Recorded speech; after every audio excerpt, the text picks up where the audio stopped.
সকালবেলা করে মা আমাকে এসে প্রসাদের বাড়িটা দেখাচ্ছে, কারণ আমার প্রিয় সন্দেশটা ওদিন প্রসাদে ছিল। তো একটা প্রসাদ খেয়ে নিয়েছি আর করে নিয়েছি স্নান।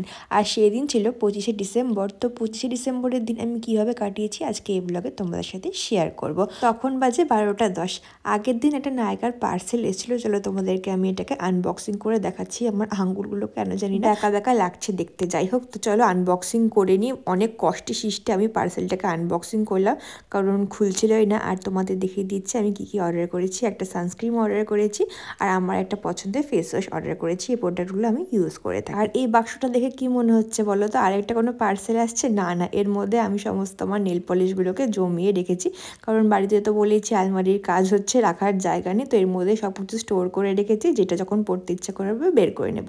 যে নেল পলিশটাই বার করছি দেখতে পাচ্ছি সেটা জুডিওর, তো ভাবছি কোনটা ছেড়ে কোনটা পরবো। রেড কালারের নেল পলিশ পরার খুব ইচ্ছা ছিল, কিন্তু খুঁজেই পেলাম না। তারপরে পরে নিলাম এই রানি কালারের নেল পলিশটা। ব্রাইট কালারের নেল পলিশ পরলে না হাতে বা পায়ে কিন্তু খুব সুন্দর লাগে দেখতে। তোমাদের কেমন লাগে? আমার তো কিন্তু বেশ ভালো লাগে।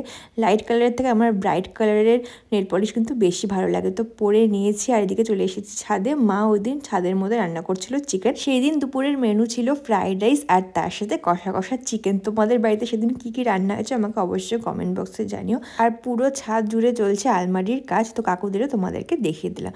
আর তারপরে রেডি হয়ে গেছি, কারণ সেদিন তো ক্রিসমাস আছে, তো বাড়ির জন্য কিছু কেক নিয়ে আসতে হবে। তো বেরিয়ে গেছি।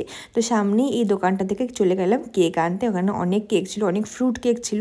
তো কোনটা নেবো করে দুটো কেক নিয়ে নিয়েছিলাম। সবগুলো একই কোম্পানিরই ছিল। 2 প্যাকেট ফ্রুট কেক নিয়ে নিয়েছি আর তারপরে চলে যাচ্ছি আগে, কারণ আমি কটা পেস্ট্রি অর্ডার করেছিলাম বাড়ির জন্য, তো সেগুলোই নিতে। আর বিকেলবেলা করে তোমাদেরকে এখন দেখিয়ে দিচ্ছি। বাড়িতে এসে আমি লাঞ্চ টাঞ্চ করে একটু শুয়েছিলাম আর তারপরে এই ভিডিওটা করছিলাম। তো দেখো পেস্ট্রিগুলো খুবই সুন্দর হয়েছে দেখতে।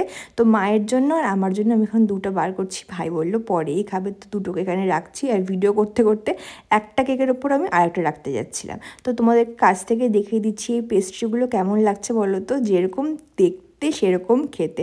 প্রথমে গিয়ে তো মাকে দিয়ে দিলাম, মা এরকম মুখটা করে আছে, কিন্তু মায়ের কিন্তু বেশ পছন্দ হয়েছে কাপ কেকটা। তারপরে নিজের জন্য একটা বার করে নিলাম আর চামচ নিয়ে নিলাম। তারপরে বসে বসে খেয়ে নিয়েছি। আর তারপরে রেডি হচ্ছিলাম, কারণ ভেবেছিলাম চার্চে যাবো, কিন্তু চার্চ যাওয়া হলো না, কারণ অনেকটাই লেট হয়ে গেছিলো। কিন্তু তারপরে চলে যাচ্ছিলাম মেলায় যাওয়ার জন্য। আর এদিকে মা সবার জন্য কেক নিয়ে দাঁড়িয়ে আছে, কারণ কাকুদেরকে সবাইকে কেক দেবে, কিন্তু কাউকে খুঁজে পাওয়া যাচ্ছিল না। তারপরে মাকে এখানে টাটা বাই বাই করে আমি তো বেরিয়ে গেলাম। আর বেরিয়েই 2 পা হেঁটে ধরে নিলাম টোটো। রাস্তাঘাট সেদিন খালি ছিল, আমি ভেবেছিলাম রাস্তাঘাটে অনেক ভিড় হবে। এবার না কিন্তু খুব একটা ঠান্ডা পড়েনি। বলো তোমাদের ওখানে কেমন ঠান্ডা পড়েছে আমাকে অবশ্যই কমেন্ট বক্সে জানিও। সিগন্যালে যখন টোটো দাঁড়িয়েছিল দেখি এখানে একটা সান্টা কাকু দাঁড়িয়ে আছে সবাইকে কেক দেওয়ার জন্য। আর কেকের দোকানে কিন্তু প্রচুর পরিমাণে ভিড় ছিল। তোমরা সেদিন কি ফ্রুট কেক খেয়েছো? আমি তো খেয়েছিলাম। আর তারপরে আমার বন্ধুর সাথে দেখা হয়ে গেছিলো আর চলে গেছিলাম মেলায়। টোটোর তো পুরো লাইন লেগে গেছিলো, কারণ ছোটো রাস্তার মধ্যে মেলাটা হচ্ছিলো, তো অনেকটা পরিমাণে জ্যাম হয়ে গেছিলো। আর এখানে আমরা কেটে নিয়েছি টিকিট আর চলে এসেছি আমাদের বালুরঘাটের এক্সপো মেলাতে। আর দেখা হয়েছিল আমার একটা কিউট সাবস্ক্রাইবারের সাথে।